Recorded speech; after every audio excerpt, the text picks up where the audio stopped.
فقدان طائرة لإحدى عجلاتها. هذه التفاصيل التي بحوزتنا. إن كان معنا اتصال هاتفي من حسيم سعود. يوسف سفير هو معنا عبر الهاتف مباشرة. أهلا بك معنا.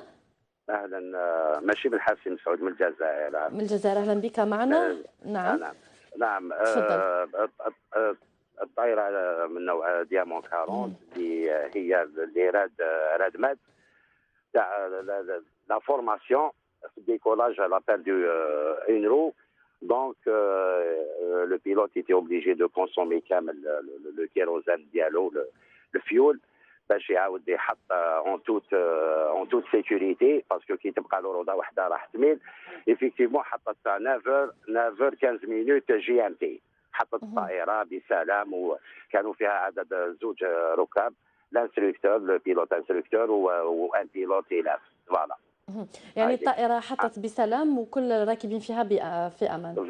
في امان. نعم. شكرا جزيلا لك سيد يوسف شكرا. سفير، المدير العام للمؤسسة الوطنية للمراقبة الجوية، كنت معنا مباشرة. شكرا جزيلا لك.